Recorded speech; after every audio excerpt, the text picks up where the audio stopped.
تعالیٰ کی رضامندی حاصل کرتے رہو۔ اور اسی طرح حضور پاک علیہ الصلوۃ والسلام نے فرما دیا کہ تم اپنی زندگی کو موت سے پہلے غنیمت جانو۔ حاضرین کرام، آپ غور فرمائیں کہ یہ سال کے اختتام کے ایام سے ہم گزر رہے ہیں، یہ ماہ دسمبر کا مہینہ ہے، اب آنے والا جو مہینہ جنوری کا ہے وہ نیا سال کا مہینہ ہے۔ آپ حضرات غور کر دیکھیں کہ گزشتہ سال کتنے ایسے ہمارے دوست احباب تھے جو ہمارے ساتھ موجود تھے اور آج وہ ہمارے ساتھ موجود نہیں ہیں۔ کتنے ہمارے رشتہ دار ہیں جو گزشتہ سال ہمارے ساتھ موجود تھے لیکن یہ سال کے ختم ہوتے ہوتے وہ بھی موت کے آغوش میں چلے گئے ہیں، موت نے انہیں ہمیشہ ہمیشہ کی نیند سلا دیا ہے۔ حاضرین کرام، اللہ تبارک و تعالی نے ہمیں موقع عطا فرمایا ہے، ہماری سانسیں آج چل رہی ہیں تو ہمیں اللہ تبارک و تعالی کا شکر ادا کرتے ہوئے اس کا بھی وقت کی قدر کرتا ہے تو اللہ تبارک و تعالی اسے سربلندی عطا فرماتے ہیں، اسے اللہ تبارک و تعالی عظیم الشان نعمتوں سے مالا مال اور سرفراز فرماتے ہیں۔ حضرات سے گزارش کرنا چاہتا ہوں، خصوصاً نوجوانوں سے، کہ 31 دسمبر کی نائٹ میں آپ کوئی شور و غل نہ کریں، کیک کاٹتے ہوئے سیلیبریشن نہ کریں، بلکہ اگر آپ 31 دسمبر کی نائٹ کو منانا ہی چاہتے ہیں تو اس طرح منائیں کہ اپنے گھروں میں نعتیہ محفل کو سجائیں، قرآن خوانی کی محفلوں کو سجائیں اور اپنے گھروں میں استغفار کی محفلوں کو سجاتے ہوئے اللہ کا ذکر کرتے ہوئے اللہ کو راضی کرنے کی کوشش کریں، اللہ کی بارگاہ میں دعائیں کرتے ہوئے گزاریں کہ مولا یہ سال تو ہمارا رخصت ہو چکا ہے، پتہ نہیں کہ ہم نے اس میں کتنے اوقات میں تجھے راضی کیا اور کتنے ایسے اعمال کیے کہ جس کی وجہ سے تو ہم سے ناراض ہو گیا ہے، مولا یہ جو آنے والا سال ہے تو اس میں ہمارے لیے خیر عطا فرما، بھلائی عطا فرما، ہمارے لیے رحمت کے فیصلے فرما۔ اور حاضرین کرام یاد رکھیں کہ آپ جس طریقے کا عمل کرتے ہیں اللہ تبارک و تعالی آپ کو ویسے ہی بدلہ عطا فرماتا ہے۔ اگر آپ شراب پیئیں گے 31 دسمبر کی نائٹ میں، روڈوں پر چیخ و پکار کریں گے، کیک کاٹتے ہوئے چیخ و پکار کریں گے، بے حیائی کرتے ہوئے اس کا سیلیبریشن کریں گے تو یقین جانے دنیا میں بھی آپ کو رسوائی اٹھانا پڑے گا اور آخرت میں بھی اللہ تبارک و تعالی آپ کو دردناک عذاب میں مبتلا فرمائیں۔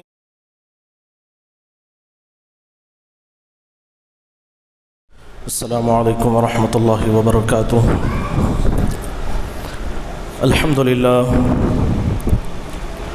الحمدللہ رب العالمین والعاقبۃ للمتقین والصلاة والسلام على سید الاشرف الانبیاء والمرسلین وعلى آلہ الطیبین الطاہرین واصحابہ اکرمین الاکرمین اجمعین، اما بعد فقد قال اللہ تبارک وتعالی فی القرآن المجید والفرقان الحمید۔ فاعوذ باللہ من الشیطان الرجیم،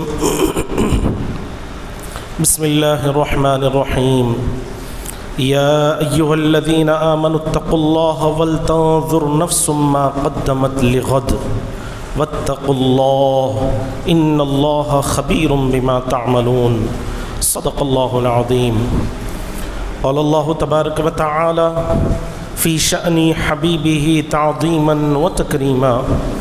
ان اللہ وملائکتہ یصلون علی النبی یا ایہا الذین آمنوا صلوا علیہ وسلموا تسلیما، اللہم صل علی سیدنا محمد وعلی آلہ واصحابہ افضل صلواتک وعدد معلوماتک وبارک وسلم۔ تمام حمد و تعریف اللہ رب العالمین کے لیے ہے جو ساری کائنات کا خالق و رازق ہے، اور لاکھوں کروڑوں درود و سلام آقائے دو جہاں تاجدار مدینہ احمد مجتبی محمد مصطفیٰ صلی اللہ علیہ وسلم پر، جن کو اللہ رب العزت نے دونوں جہانوں کے لیے رحمت بنا کر بھیجا۔ حاضرین اکرام، ابھی میں نے خطبے کے دوران قرآن مجید کی جس آیت مقدسہ کی تلاوت کرنے کا شرف حاصل کیا، اس میں اللہ تبارک و تعالی ارشاد فرماتے ہیں کہ اے ایمان والو اللہ سے ڈرتے رہو، اور ہر شخص کو یہ دیکھتے رہنا چاہیے کہ اس نے کل یعنی قیامت کے لیے آگے کیا بھیجا ہے۔ واتقوا اللہ، اللہ سے ڈرتے رہو، ان اللہ خبیر بما تعملون، کہ بے شک اللہ تبارک و تعالی تمہارے ان کاموں سے باخبر ہے جو تم کرتے ہو۔ حاضرین کرام، انسانی زندگی میں وقت ایک عظیم دولت ہے اور بہت ہی عظیم الشان نعمت ہے، اور وہی قوم عروج پر پہنچتی ہے، عروج کے زینے چڑھتی ہے جو وقت کی قدر کرنا جانتی ہے۔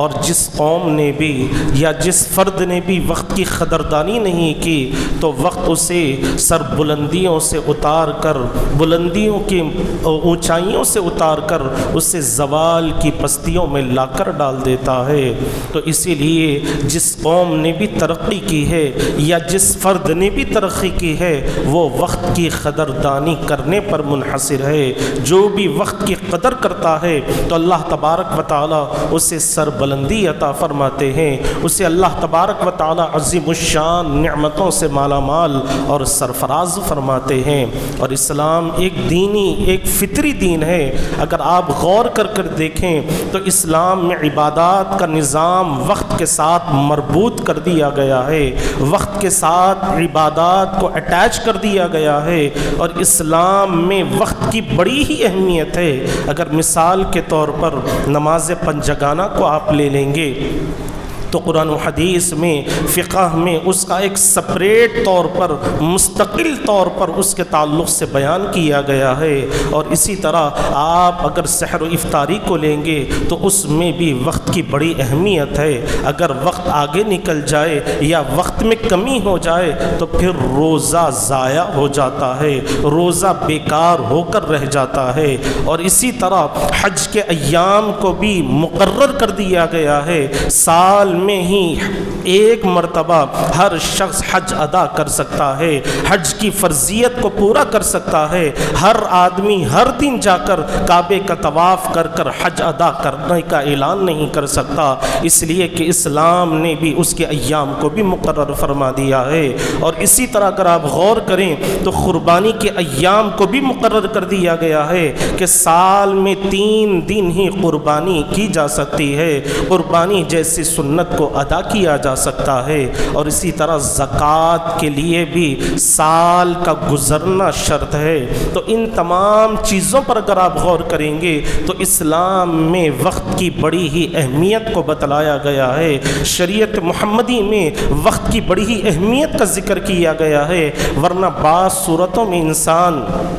اگر وقت کو ضائع کرتا ہے تو اس پر قضا لازم آ جاتی ہے، اور بعض صورتیں ایسی ہوتی ہیں کہ جس میں وقت کی ناقدری کرنے کی وجہ سے انسان گنہگار قرار پاتا ہے۔ تو اس لیے اسلام میں عبادات کا جو نظام مقرر کیا گیا ہے وہ وقت کے ساتھ اٹیچ کرتے ہوئے، وقت کے ساتھ اسے مربوط کرتے ہوئے عبادات کا نظام بنایا گیا ہے۔ اور جب بندہ اللہ تبارک و تعالیٰ کے احکامات کی پابندی وقت کے ساتھ کرتا ہے، اس کے اوقات کو ملحوظ رکھتے ہوئے کرتا ہے، تو پھر اللہ تبارک و تعالیٰ اسے بیش بہا نعمتوں سے مالا مال فرماتے ہیں، دنیا میں بھی عزتیں عطا فرماتے ہیں، اور آخرت میں بھی اللہ تبارک و تعالیٰ اسے اس کا بہترین بدلہ عطا فرماتے ہیں۔ اس لیے حدیث پاک میں پیارے آقا صلی اللہ علیہ وسلم نے ارشاد فرمایا، جس سے وقت کی اہمیت کا بخوبی اندازہ لگایا جا سکتا ہے کہ آقا دو جہاں صلی اللہ علیہ وسلم نے فرمایا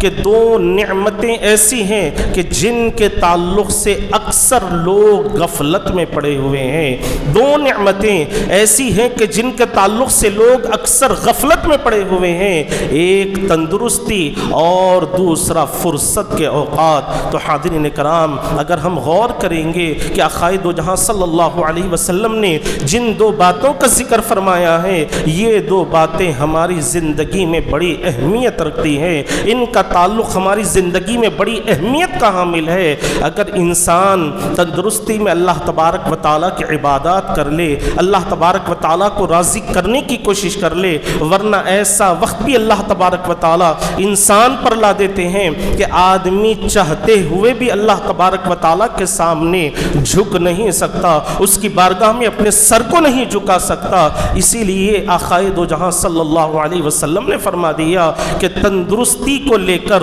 صحت کو لے کر لوگ اکثر غفلت میں پڑے ہوئے ہیں۔ اور دوسرا، فرصت کے تعلق سے بھی پیارے آقا نے ہمیں توجہ دلائی ہے، اس کے تعلق سے بھی حضور نے وضاحت فرما دی ہے کہ آج ہمارا حال یہ ہے کہ اگر ہم اپنے آپ پر غور کریں تو ہم اپنے جو فرصت کے اوقات ہوتے ہیں، جو ہمارا فری وقت ہوتا ہے، ہم اسے ایسے ہی ضائع کر دیتے ہیں، ایسے ہی بیکار کے کاموں میں اسے برباد کر دیتے ہیں، جب بتروں پہ بیٹھتے ہوئے برباد کر دیتے ہیں، یا دوستوں کی محفل میں بیٹھتے ہوئے ہنسی مذاق کرتے ہوئے اپنے قیمتی وقت کو ہم برباد کر دیتے ہیں، اپنے فرصت کے اوقات کو ضائع کر دیتے ہیں۔ اور آقائے دو جہاں صلی اللہ علیہ وسلم نے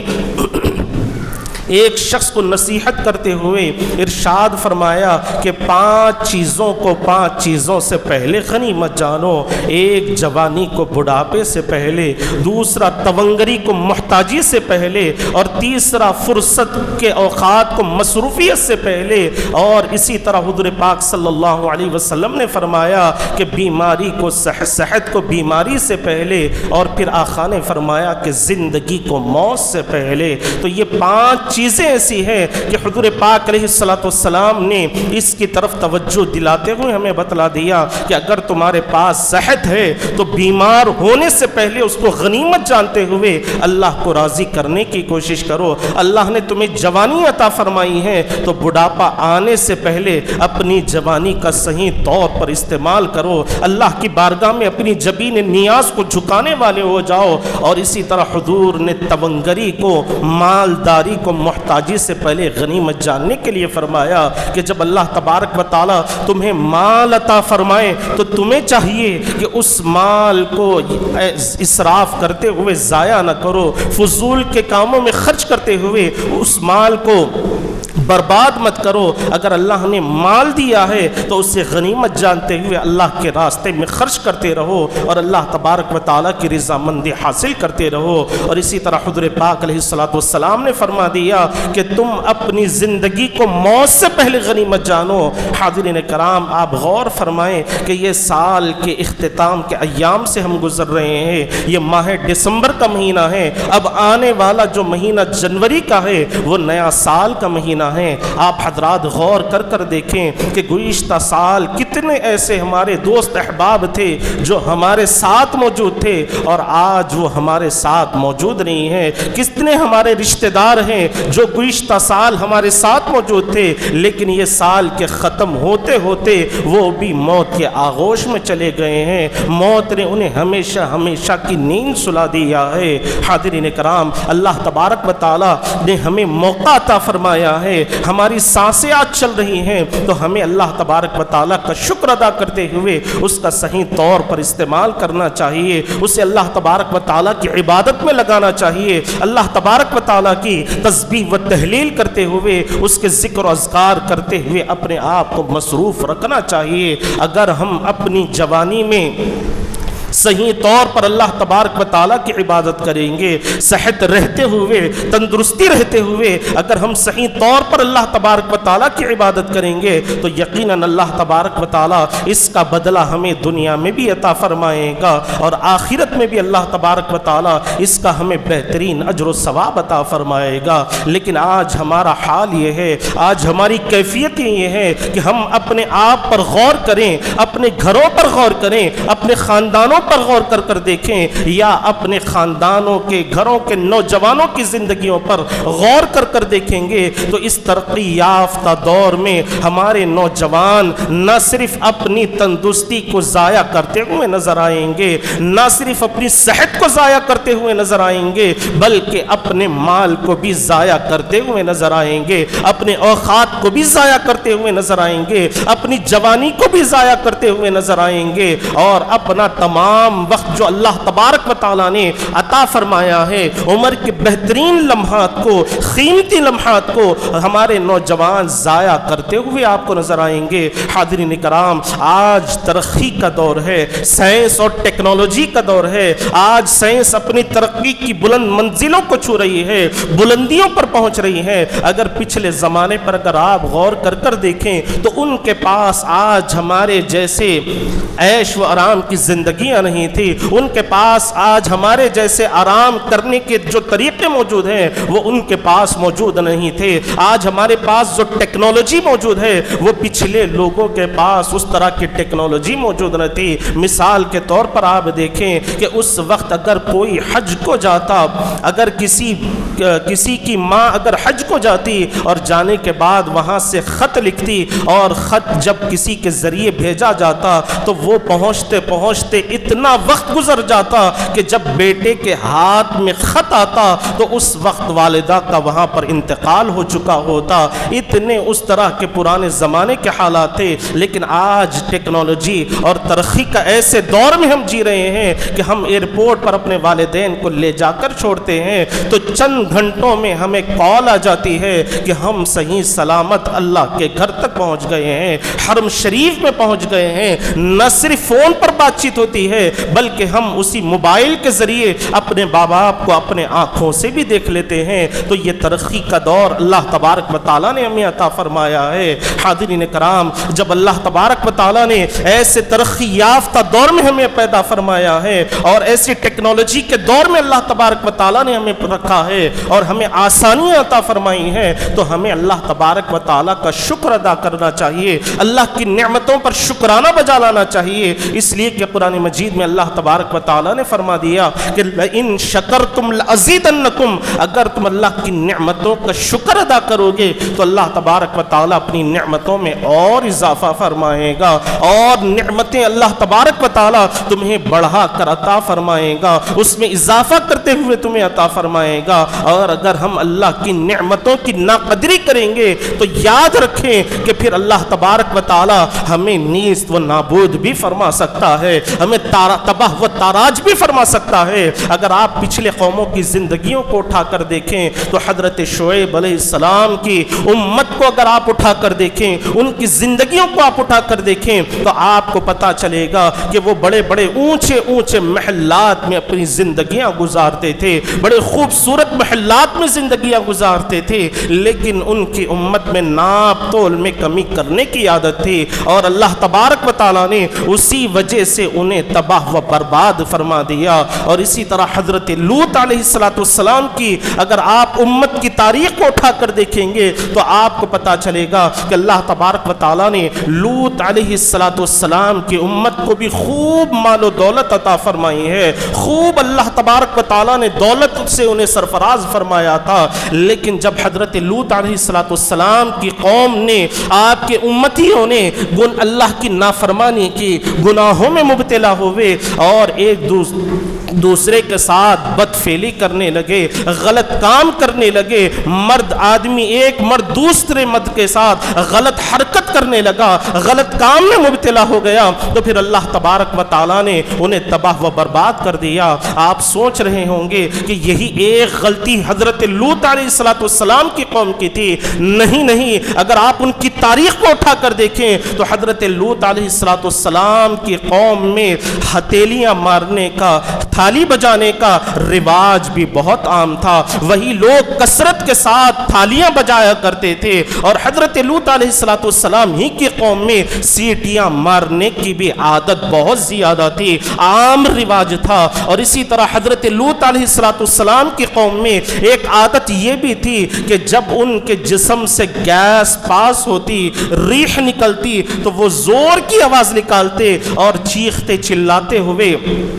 ہنسنے لگتے، تو یہی وہ عادات تھے جن کی وجہ سے اللہ تبارک و تعالیٰ نے انہیں تباہ و تاراج فرما دیا، ایسے تباہ فرمایا کہ آسمان سے ان کے لیے پتھروں کی بارشیں برسائی گئی، اور جب بھی آسمان سے کوئی پتھر برستا تو ہر پتھر پر اس شخص کا نام لکھا ہوتا، جب وہ پتھر کسی شخص کے سر پر آ کر لگتا تو اس کو چیرتے ہوئے اس کی شرمگاہ کے مقام سے باہر نکل جایا کرتا۔ اس طرح اللہ تبارک و تعالیٰ نے لوط علیہ السلام کی قوم کو تباہ و تاراج فرما دیا، اور یہیں تک معاملہ ختم نہیں ہوا، بلکہ اللہ تبارک و تعالیٰ نے حضرت جبریل سے فرمایا کہ جبریل جاؤ اور اس قوم کو آسمان کی بلندیوں پر اٹھاؤ اور پھر واپس انہیں لا کر زمین پر پٹک دو۔ تو روایات میں آتا ہے کہ جب حضرت جبریل اللہ کے حکم پر عمل کرنے کے لیے روئے زمین پر آئے اور قوم لوط کو آسمان کی جانب اٹھایا تو آسمان کے فرشتوں نے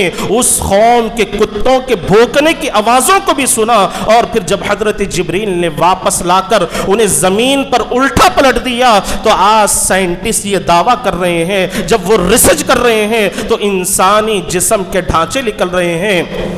اور حالت یہ ہے کہ وہ الٹے وہاں پر پڑے ہوئے ہیں، الٹے ان کے جسم وہاں سے نکل رہے ہیں۔ تو حاضرین کرام، اس سے معلوم ہوتا ہے کہ جو قوم نے بھی اللہ تبارک و تعالیٰ کی نعمتوں کی ناقدری کی ہے، اللہ تبارک و تعالیٰ کی نعمتوں پر شکر ادا نہیں کیا، اللہ کے احکامات کی پابندی نہیں کی، تو اللہ تبارک و تعالیٰ نے اسے تباہ و تاراج فرما دیا، ہمیشہ ہمیشہ کے لیے اللہ تبارک و تعالیٰ نے اسے نیست و نابود فرما دیا۔ اور اگر آپ جا کر ان کے محلات کو دیکھیں گے تو آپ کو ان کے محلات نظر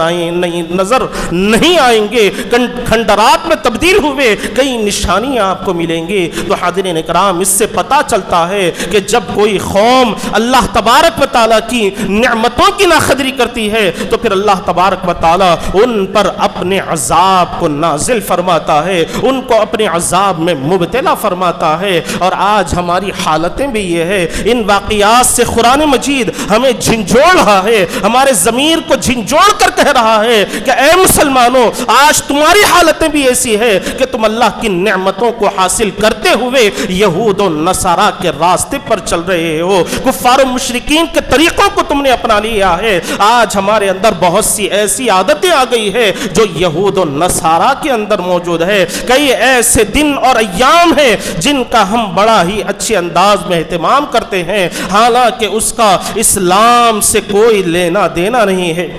اسلام سے اس کا کوئی تعلق نہیں ہے۔ مثال کے طور پر کئی ہمارے نوجوان ہیں جو ویلنٹائنز ڈے کو بڑا ہی اہمیت والا جانتے ہیں اور اس میں بے حیائی میں مبتلا ہو جاتے ہیں۔ ہیپی نیو ایئر کا جو دن آتا ہے، 31 دسمبر کی جو نائٹ آتی ہے، اس میں بھی ہمارے کئی ایسے حضرات ہیں، کئی ایسے مسلم نوجوان ہیں جو اس میں مبتلا ہو جاتے ہیں، اور انہوں نے ان چیزوں کو اپنے اوپر لازم کر لیا ہے۔ حالانکہ یہ جو نیا سال، عیسوی کا جو سال آنے والا ہے، جنوری کے مہینے کا جو آغاز ہونے والا ہے، اس کا تعلق اسلام سے نہیں ہے بلکہ عیسائیوں کا اس سے تعلق ہے، اس سے ہمارا کوئی لینا دینا نہیں ہے۔ مسلمانوں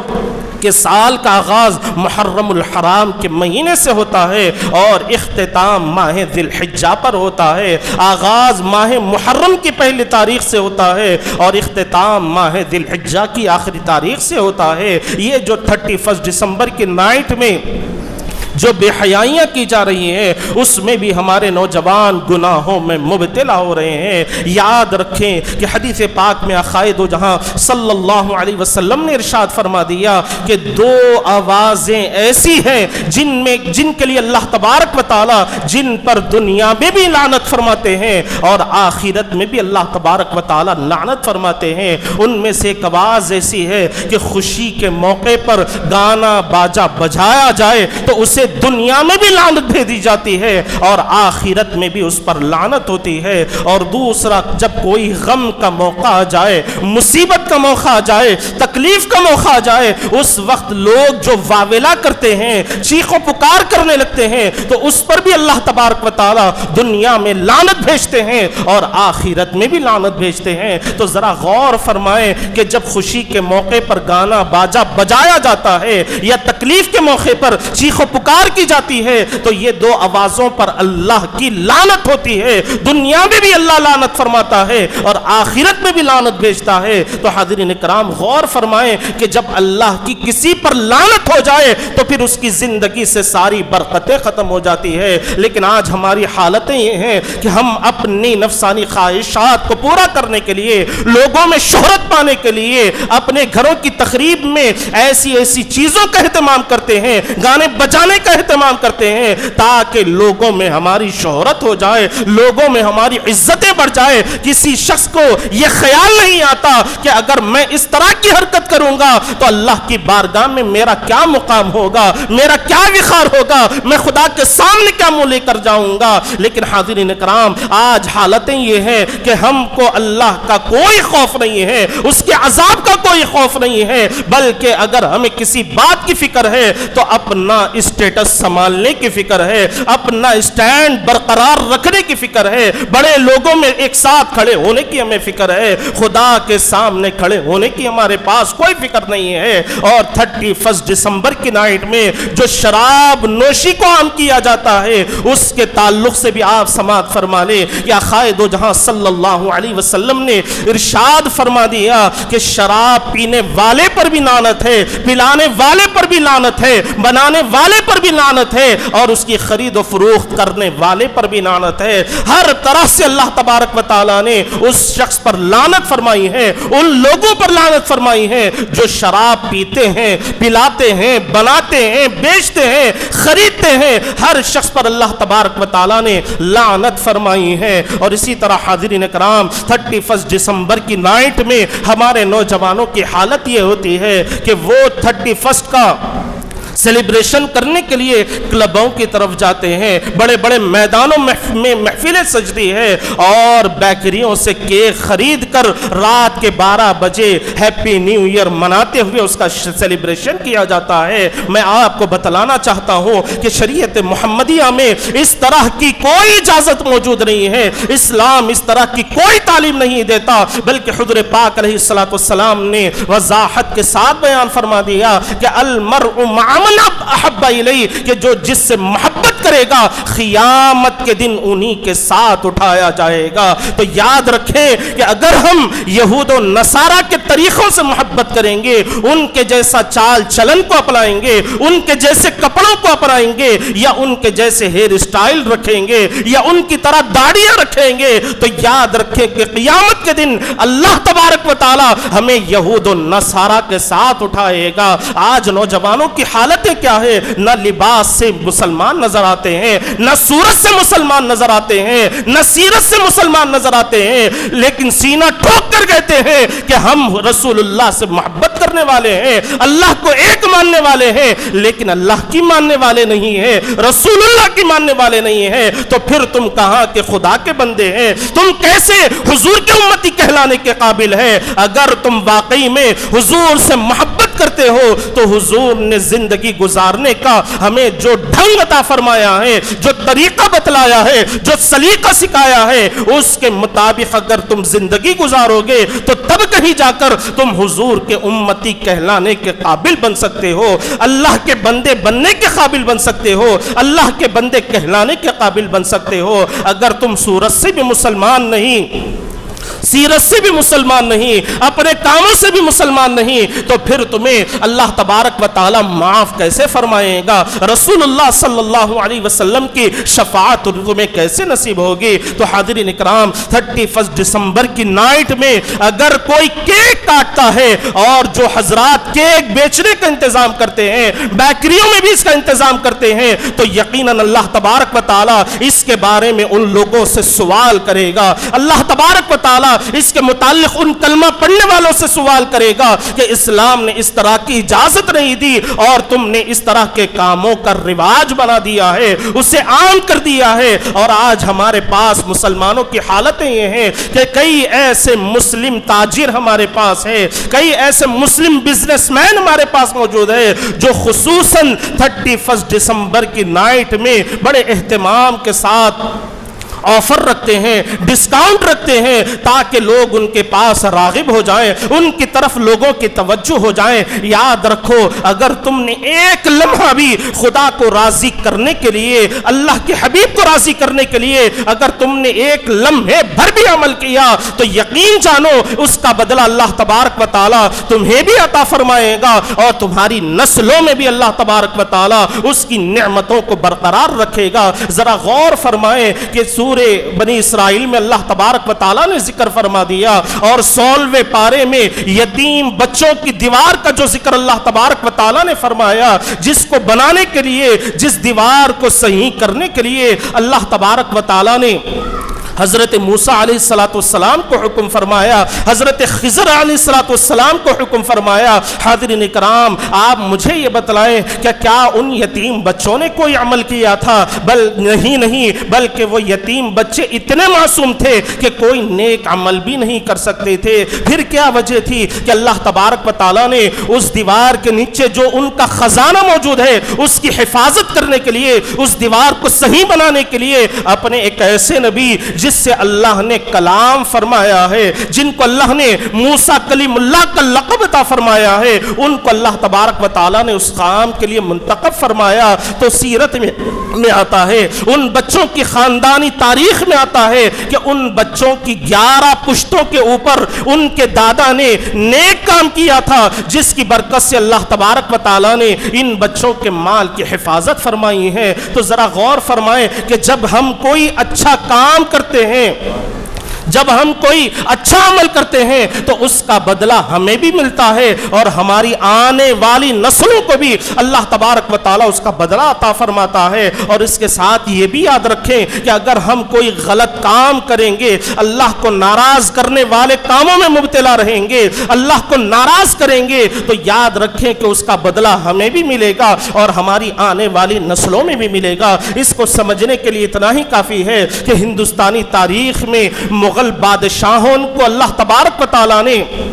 بڑی طویل حکومت عطا فرمائی ہے، بڑی طویل انہوں نے ہندوستان پر حکومتیں کی ہیں، اور مغل بادشاہوں میں کچھ نیک بادشاہ بھی گزرے ہیں اور کچھ گنہگار بھی اس میں گزرے ہیں۔ لیکن حاضرین کرام ان مغل بادشاہوں میں ایک شہزادے کی حالت یہ تھی کہ ایک نوجوان لڑکی کو وہ ساتھ لیے ہوئے بیٹھا ہوا تھا، اور جب وہ نوجوان لڑکی کے ساتھ بیٹھے ہوئے اس کے ساتھ گفتگو کر رہا تھا تو لڑکی نے کہا کہ میں نے کبھی کسی شخص کو مرتے ہوئے نہیں دیکھا۔ تو شہزادے نے کہا کہ یہ بات تم میرے سامنے کہہ رہی ہو، میں تمہیں بتلاتا ہوں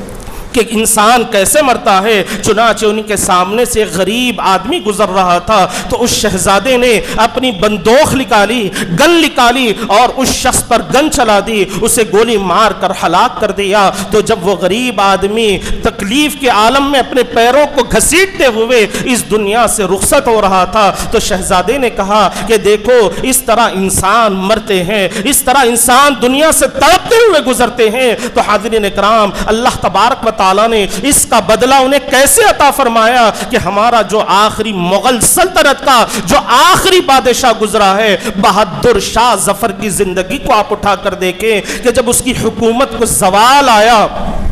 جب اس کی حکومت کے زوال کا وقت آیا اور انگریزوں نے اسے گرفتار کر لیا، حالانکہ بہادر شاہ ظفر بڑے ہی نیک دل انسان گزرے ہیں، بڑے ہی اللہ تبارک و تعالیٰ کے عبادت گزار انسان گزرے ہیں، جب انگریزوں نے انہیں گرفتار کر لیا، اپنی قید میں ڈال دیا تو صبح کے وقت بہادر شاہ ظفر نے کہا کہ مجھے صبح ہوتے ہی ناشتہ کرنے کی عادت ہے، کھانا کھانے کی عادت ہے۔ تو ان انگریزوں نے کہا کہ ٹھیک ہے، ہم ابھی تمہارے ناشتے کا انتظام کرتے ہیں۔ کچھ دیر میں ایک بڑے ہی خوبصورت تشت میں اسے کپڑا اٹھا کر ناشتہ پیش کیا گیا، اور جب بہادر شاہ ظفر نے اس تشت پر سے کپڑے کو اٹھایا تو بڑی حیرت میں پڑ گیا، آنکھوں سے آنسو جاری ہو گئے، اور وہ تشت میں موجود کوئی کھانے کی چیز نہیں بلکہ اس کے نوجوان 2 بیٹوں کے سروں کو ابال کر لا کر سامنے رکھا گیا تھا۔ اس وقت بہادر شاہ ظفر نے جو تاریخی جملے کہے ہیں۔ بہادر شاہ ظفر نے کہا کہ اگر میرے آبا و اجداد اللہ کو ناراض نہ کرتے تو آج اس طریقے کا منظر مجھے دیکھنا نہ پڑتا، اس طرح کا وقت مجھ پر نہیں آتا۔ تو حاضرین کرام یاد رکھیں کہ اگر ہم کوئی غلط کام کریں گے تو ہمارے اوپر بھی اس کا وبال آئے گا اور ہماری آنے والی نسلوں میں بھی اس کی نحوست پھیلتی رہے گی، بے برکتی پھیلتی رہے گی۔ تو میں آپ تمام حضرات سے گزارش کرنا چاہتا ہوں، خصوصاً نوجوانوں سے، کہ 31 دسمبر کی نائٹ میں آپ کوئی شور و غل نہ کریں، کیک کاٹتے ہوئے سیلیبریشن نہ کریں، بلکہ اگر آپ 31 دسمبر کی نائٹ کو منانا ہی چاہتے ہیں تو اس طرح منائیں کہ اپنے گھروں میں نعتیہ محفل کو سجائیں، قرآن خوانی کی محفلوں کو سجائیں، اور اپنے گھروں میں استغفار کی محفلوں کو سجاتے ہوئے اللہ کا ذکر کرتے ہوئے اللہ کو راضی کرنے کی کوشش کریں، اللہ کی بارگاہ میں دعائیں کرتے ہوئے گزاریں کہ مولا یہ سال تو ہمارا رخصت ہو چکا ہے، پتہ نہیں کہ ہم نے اس میں کتنے اوقات میں تجھے راضی کیا اور کتنے ایسے اعمال کیے کہ جس کی وجہ سے تو ہم سے ناراض ہو گیا ہے۔ مولا یہ جو آنے والا سال ہے تو اس میں ہمارے لیے خیر عطا فرما، بھلائی عطا فرما، ہمارے لیے رحمت کے فیصلے فرما۔ اور حاضرین کرام یاد رکھیں کہ آپ جس طریقے کا عمل کرتے ہیں اللہ تبارک و تعالی آپ کو ویسے ہی بدلہ عطا فرماتا ہے۔ اگر آپ شراب پیئیں گے 31 دسمبر کی نائٹ میں، روڈوں پر چیخ و پکار کریں گے، کیک کاٹتے ہوئے چیخ و پکار کریں گے، بے حیائی کرتے ہوئے اس کا سیلیبریشن کریں گے، تو یقین جانے دنیا میں بھی آپ کو رسوائی اٹھانا پڑے گا اور آخرت میں بھی اللہ تبارک و تعالی آپ کو دردناک عذاب میں مبتلا فرمائے گا۔ تو اب وقت کا تقاضا یہی ہے، تمام باتوں کا خلاصہ کلام یہی ہے کہ 31 دسمبر کی نائٹ سے مسلمانوں کا کوئی تعلق نہیں ہے۔ یہ جو نیا سال 24 کا جو شروع ہونے والا ہے، 2024 کا جو سال شروع ہونے والا ہے، اس سے مسلمانوں کا کوئی لینا دینا نہیں ہے، بلکہ مسلمانوں کا اسلامی سال محرم کے مہینے سے شروع ہوتا ہے۔ تو ہمیں اس کا کوئی اہتمام کرنے کی ضرورت نہیں ہے، اس میں کوئی سیلیبریشن منانے کی ضرورت نہیں ہے۔ اگر آپ سیلیبریشن کریں گے، چیخ و پکار کریں گے، کیک کاٹتے ہوئے اس کا اہتمام کریں گے، نئے سال کا آغاز کریں گے، تو آپ جان لیں کہ آپ نے یہود و نصارہ کی پیروی کی ہے، کفار و مشرکین کی آپ پیروی کر رہے ہیں، اور ان کا عقیدہ یہ ہے کہ حضرت عیسیٰ علیہ السلام اللہ کے بیٹے ہیں، وہ اس طرح کا شرک کرتے ہیں۔ اور اگر آپ اسی طرح ان کی پیروی کریں گے تو آپ بھی شرک کرنے والوں کے ساتھ مبتلا ہو جائیں گے، انہی کے کام میں آپ شریک ہو جائیں گے۔ اور جس طرح حضور پاک علیہ السلام نے فرما دیا، المرء مع من احب الیہ، جو جس سے محبت کرے گا قیامت کے دن انہی کے ساتھ اٹھایا جائے گا۔ جو جس طریقے کی قوم کی مشابہت کو اختیار کرے گا، ان کے طریقوں کو اپنائے گا، تو اللہ تبارک و تعالی ویسے ہی قوموں کے ساتھ اسے واپس میدان حشر میں اٹھائے گا۔ اگر آپ چاہتے ہیں کہ آپ کو رسول اللہ کے امتیوں کے ساتھ اٹھایا جائے، آپ چاہتے ہیں کہ آپ کو صحابہ کی جماعت کے ساتھ اٹھایا جائے، آپ چاہتے ہیں کہ اللہ اپنے محبوب بندوں کے ساتھ آپ کو اٹھائے، تو آپ کو چاہیے کہ آقائے دو جہاں صلی اللہ علیہ وسلم نے جو زندگی گزارنے کے طریقے ہمیں بتلائے ہیں ان کو اپناتے ہوئے، صحابہ کرام نے جو حضور کو راضی کرنے کا سلیقہ ہمارے سامنے رکھا ہے ان پر چلتے ہوئے اگر ہم اپنی زندگی کو گزاریں گے تو جب خبر سے اٹھیں گے تو اللہ تبارک و تعالی رسول اللہ کے امتیوں کے ساتھ ہمیں اٹھائے گا، رسول اللہ کے چاہنے والوں میں ہمیں اٹھائے گا، اللہ تبارک و تعالی ہمیں اپنے فرما بردار بندوں میں اٹھائے گا۔ تو حاضرین کرام ہمیں چاہیے کہ 31 دسمبر کی نائٹ میں اللہ تبارک و تعالیٰ کا ذکر کریں، قرآن خوانی کا اہتمام کریں۔ اگر آپ اس طریقے کا اپنے گھروں میں اہتمام کرتے ہیں تو یقین جانیں اس سے ہمارے بچوں کی بھی صحیح تربیت ہوگی، انہیں صحیح اسلامی طریقے معلوم ہوں گے، اسلامی تعلیمات سے وہ بھی آگاہ ہوں گے۔ آخر میں دعا ہے کہ جو کچھ کہا گیا، جو کچھ سنا گیا، اس پر اللہ تبارک و تعالی ہم تمام کو عمل کرنے کی توفیق عطا فرمائے اور ہمیں صحیح طور پر آقائے دو جہاں صلی اللہ علیہ وسلم کا امتی بننے کی توفیق عطا فرمائے۔ وآخر دعوانا الحمد للہ رب العالمین۔